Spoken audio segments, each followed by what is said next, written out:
Good morning बच्चों, मैं अभिषेक मिश्र, PGT chemistry. आज 10th क्लास के लिए हमारा 4th चैप्टर जिसका नाम कार्बन कंपाउंड है वो हम पढ़ा रहे थे। लास्ट क्लास में हमने आपको IUPAC name, structure, electron dot structure, इन सब के बारे में बताया था। बहुत सारी चीज़ें इस लेसन से डिलीट कर दी गई हैं जिसमें IUPAC नेम भी हटा दिया गया है, लेकिन इंपॉर्टेंट था इसलिए हमने पढ़ाया। आज इस चैप्टर का लास्ट टॉपिक है जो कि आपके सिलेबस में है, homologous series. HOMOLOGOUS, homologous series. ये होता क्या है ये भी आप समझिए। पहले हम आपको करके दिखा देते हैं, फिर इसकी डेफिनेशन समझाते हैं। अगर हम एल्कोहल की चेन बनाए, समझिएगा, अगर हम एल्कोहल की चेन बनाए, हमने आपको सिखा पहले दिया है स्ट्रक्चर कैसे बनाना है। एक कार्बन का एल्कोहल है तो CH3OH, दो कार्बन का एल्कोहल है CH3CH2OH, तीन कार्बन का एल्कोहल है CH3CH2CH2OH, फोर कार्बन का एल्कोहल है CH3CH2CH2CH2OH, फाइव कार्बन का एल्कोहल है CH3CH2CH2CH2CH2OH, सिक्स कार्बन का एल्कोहल है CH3CH2CH2CH2CH2CH2OH। इस चीज को समझिएगा। Methanol, ethanol, propanol, butanol, pentanol और हेक्सेनॉल, एल्कोहल की सीरीज। इसी तरह अगर हम बात करें एल्डिहाइड की सीरीज बनाने की, HCHO that is called methanol, CH3CHO ethanol, CH3CH2CHO propanol, CH3CH2CH2CH2, four carbon का है ब्यूटेनल, CH3CH2CH2CH2CHO। हम इसको ओपन करके बनाते थे H करके, हमने CH3CH3 करके लिख दिया। इस तरीके में सभी मैंने सिखाया हुआ है। Last CH3CH2CH2CH2CH2CHO। हम इसके आगे क्यों नहीं जा रहे, क्योंकि हमारे सिलेबस में n=6 तक की बात की गई है। आप आगे जा सकते हैं चाहे तो। Methanal, ethanal, propanal, butanal, pentanal, hexanal, आगे जाएंगे तो हेप्टेनल, ऑक्टेनल, नोनेनल, डेकेनल आएगा। लेकिन अभी हमारे सिलेबस में n=6 तक की बात की गई है। हम ये क्यों बता रहे हैं, क्योंकि जो पीछे हम पढ़ा चुके हैं इन सबकी समरी है और वही रिप्रेजेंट करता है होमोलोगस सीरीज को। होमोलोगस सीरीज पर 2 मिनट में आते हैं। आप इसी तरीके से देख लीजिए, कार्बोक्सिलिक एसिड आप जानते हैं,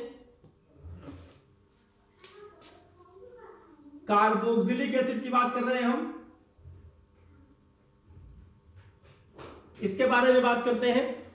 देखिएगा क्या करना है इसमें हमें। यहां पर एक कार्बन की अगर हम बात करेंगे तो मीथेनोइक एसिड, दो कार्बन, इथेनोइक एसिड, तीन कार्बन, प्रोपेनोइक एसिड। समझ सकते हैं आप इस चीज को, ये आपके लिए अननोन नहीं है। Butanoic acid, 5 carbon, pentanoic acid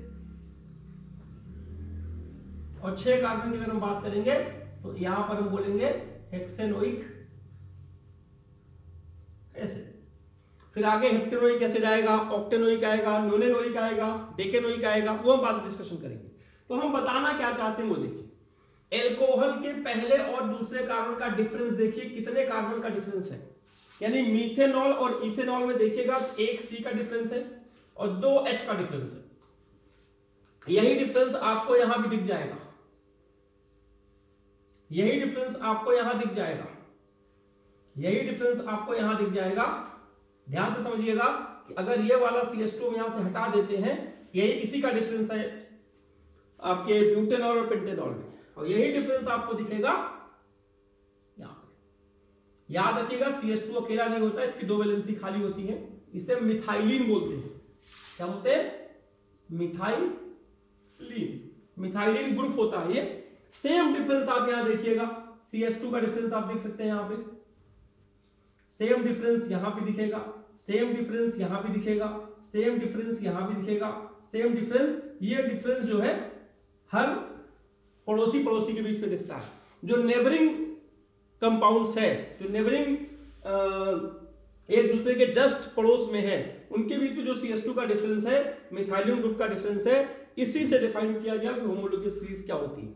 ऐसी सीरीज, कोई भी सीरीज जिसमें पड़ोसी पड़ोसी के बीच में मिथाइलिन ग्रुप का डिफरेंस हो, उसे हम बोलेंगे homologous series. The series in which neighboring compounds differ from each other by CH2 group या फिर methylene group, this is called homologous series। Same difference आप यहां भी देख सकते हैं, और अगर आप कोशिश करेंगे तो यही डिफरेंस आपको यहां भी दिख जाएगा।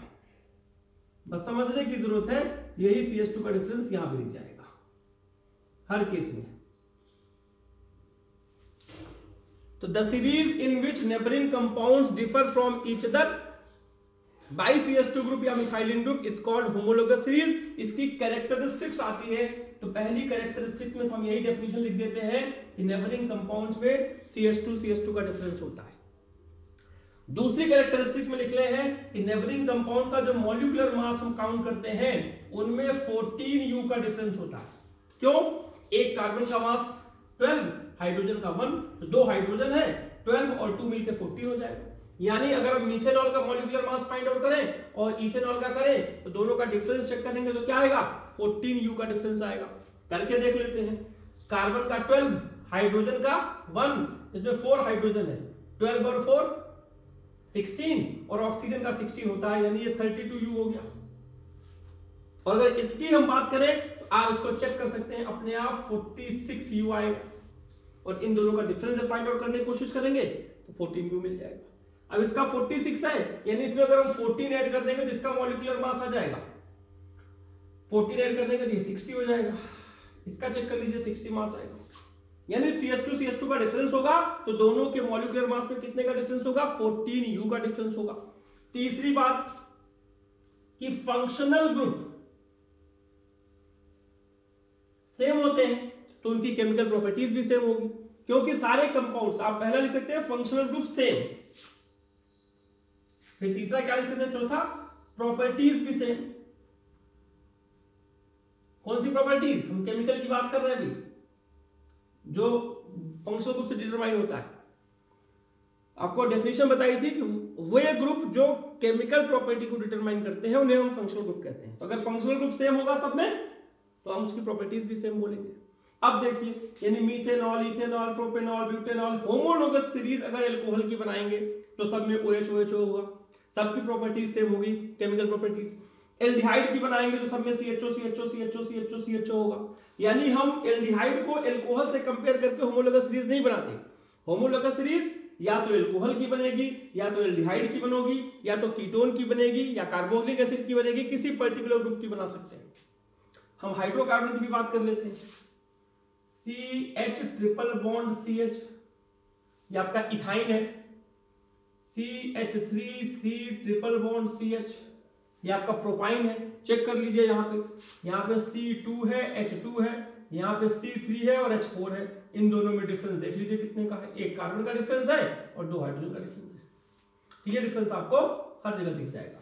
और अगर हम ब्यूटाइन की बात करें, CH3C H2 C triple bond CH, ये आपका ब्यूटाइन है। यहां कार्बन चेक कर लीजिए, 4 है, हाइड्रोजन कितना हो जाएगा?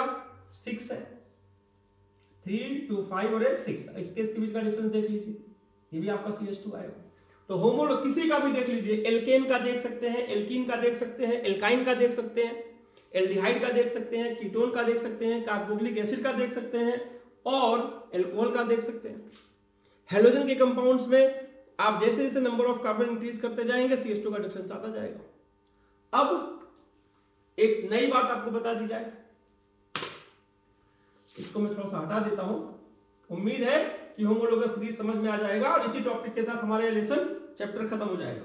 अब देखिएगा, इन्होंने कहा कि अगर आपके पास CH3CH2OH है, इथेनॉल है, इसका हायर होमोलोगस लिखिए। HH हायर होमोलोगस, इसका मतलब एक कार्बन इसमें बढ़ा दीजिए, CH2 जोड़ दीजिए, CH3 CH2 CH2OH। यानी इथेनॉल का हायर होमोलोगस क्या होगा? प्रोपेनॉल। और कोई पूछे कि इसका लोअर होमोलोगस क्या होगा? एक CH2 कम कर दीजिए, लीजिए लोअर होमोलोगस हो गया। अब कोई आपसे ये पूछे कि आपके पास CH3OH है, इसका हायर होमोलोगस क्या हो गया? फिर से आप एक कार्बन इसमें जोड़ दीजिए, ethanol is the higher homologous of methanol. फिर कहेगा इसका लोअर होमोलोगस दिखा दीजिए, आप कहेंगे होगा ही नहीं क्योंकि इसमें एक ही कार्बन है, उससे कम कर देंगे तो कुछ बचेगा ही नहीं। तो ये चीज आप समझिए। तो ये कह रहे हैं कि लोअर होमोलोगस कार्बन कम कर देते हैं, हाइड्रोजन कम कर देते हैं, कितना? एक कार्बन कम करेंगे, दो हाइड्रोजन कम करेंगे, और हायर होमोलोगस में यही दोनों चीजें ऐड कर देते हैं। तो इसमें इंपॉर्टेंट क्या है? सबसे दो तीन तरह के क्वेश्चन आते हैं। एक कंपाउंड का नाम दे दिया, चलो भाई हमारे पास नाम है ब्यूटेनल, इसका हायर होमोलोगस बताइए, पेंटेनल। लोअर होमोलोगस बताइए, प्रोपेनल। अब इसकी केमिकल, इसकी कैरेक्टरिस्टिक बता दीजिए, होमोलोगस सीरीज की क्या होती है, हमने यहाँ पे लिख दी चार्ट। होमोलोगस सीरीज की डेफिनेशन क्या होती है, हमने आपसे डिस्कशन कर लिया। तो इतने ही क्वेश्चन बनते हैं इससे, और यहां पर ये हमारा टॉपिक खत्म हो जाता है, लेसन कंप्लीट हो जाता है। अब मैं एक बात आपको छोटी सी बता दूं, हालांकि वो भी हमारे चैप्टर में हटा दी गई है, लेकिन फिर भी मुझे लगता है थोड़ा सा इंपॉर्टेंट है। अगर कोई कंपाउंड सैचुरेटेड है और कोई अनसैचुरेटेड है, अनसैचुरेटेड मतलब इसमें double bond triple bond present होते हैं। मान लीजिए हम इसे ले लेते हैं CH triple bond CH, CH3 single bond CH3। हम इसका डिफरेंस कैसे करेंगे? तो आप समझिए कि इसमें जब हम बात करेंगे, हाइड्रोजनेशन करेंगे निकल की प्रेजेंस में, तो एक H यहां जाएगा, एक H यहां जाएगा, CH2 डबल बॉन्ड CH2। समझिए, फिर से इसमें हाइड्रोजनेशन कर देंगे, यानी इसमें एडिशन रिएक्शन हो जाती है, CH3 single bond CH3, bond टूटता जाएगा, HH ऐड होते जाएंगे।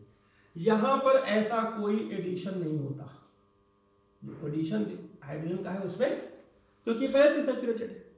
और केमिकल टेस्ट से कैसे पता करेंगे कि इन दोनों में क्या डिफरेंस है? डिफरेंस दिख गया ना, इसमें एडिशन हो रहा है, टूट के डबल बॉन्ड हो जाता है, सिंगल हो जाता है, या तो सिंगल या टूटेगा ही। अब केमिकल टेस्ट से कैसे डिस्टिंग्विश करते हैं वो जरा समझिए। आपके सिलेबस का तो नहीं है, हटा दिया गया है, लेकिन 10th क्लास के लेवल का एक क्वेश्चन है। एक टर्म होता है, हम इसको समझाने के लिए इसको हटा देते हैं, CH2 double bond CH2 unsaturated. हम बोल देते हैं ये वेजिटेबल घी है, वेजिटेबल घी, इसको मान के चलते हैं कि सैचुरेटेड है, होता ही है, और ये वेजिटेबल ऑयल है, वेजिटेबल ऑयल। यहां बोला गया कि ब्रोमीन वाटर ऐड कीजिए, तो ब्रोमीन वाटर ऐड करेंगे तो बॉन्ड सिंगल हो जाएगा, इस पे ब्रोमीन आ जाएगा, इस पे ब्रोमीन आ जाएगा। यहां पे ऐसे हम कोई कोशिश करेंगे ब्रोमीन वाटर ऐड करने की, तो वहां पर कोई रिएक्शन नहीं होगी, क्योंकि यहाँ डबल बॉन्ड ट्रिपल बॉन्ड है ही नहीं। ये जो ब्रोमीन वाटर का जो कलर है, इसमें डीकलराइज हो जाता है, मतलब अनसैचुरेटेड हाइड्रोकार्बन को, या जब वेजिटेबल ऑयल में ब्रोमीन वाटर डालते हैं, तो ये वेजिटेबल ऑयल इस ब्रोमीन वाटर के कलर को गायब कर देता है। वेजिटेबल घी या सैचुरेटेड इस ब्रोमीन वाटर के कलर को गायब नहीं कर पाता। मतलब अगर कलर गायब हो गया तो वेजिटेबल ऑयल होगा, अनसैचुरेटेड होगा, अगर गायब नहीं हुआ तो वेजिटेबल घी होगा और सैचुरेटेड होगा। तो आज मैं यही आपको समझाना चाहता था। नेक्स्ट जब भी हमारी क्लास होगी, हम अगले चैप्टर की बात करेंगे, जो कि हमारा पीरियोडिक टेबल से रिलेटेड है, इंपॉर्टेंट है। क्लासिफिकेशन की बात की गई है, क्लासिफिकेशन क्या होता है, कैसे होता है, उसका एक डिस्कशन करना आपके साथ। फिर जो जो हमारे टॉपिक में सिलेबस है, सिलेबस में जो भी टॉपिक है, हम उसको आपके साथ डिस्कशन करेंगे। और होमवर्क जो भी हमने पढ़ा दिया उसकी आप प्रैक्टिस कर लीजिए। एनसीईआरटी के मैक्सिमम क्वेश्चन हमने कवर करा दिए हैं। इस नोट्स में ही अगर आप अपने आप को देखेंगे तो आप कंप्लीट पाएंगे, कंफर्टेबल पाएंगे कि हाँ हमने अपना सिलेबस कार्बन कंपाउंड का कंप्लीट कर लिया है। तो फिर से आज की क्लास यहीं कंप्लीट करते हैं। उम्मीद करते हैं कि आप लोग कोरोना से सुरक्षित होंगे, मास्क का प्रयोग कर रहे होंगे, सोशल डिस्टेंसिंग का पालन कर रहे होंगे, घर से बाहर बिना जरूरत के नहीं निकल रहे होंगे, माँ बाप की बात मान रहे होंगे, उनकी आज्ञा का पालन कर रहे होंगे, और घर पे रहकर ऑनलाइन टीचिंग के माध्यम से अपने कंटेंट को एनरिच कर रहे होंगे। ऐसी मैं आशा करता हूं और उम्मीद करता हूं कि आप लोग ऐसा कर रहे होंगे। ठीक है, आज की क्लास यहीं खत्म करते हैं। धन्यवाद, बाकी नेक्स्ट क्लास में।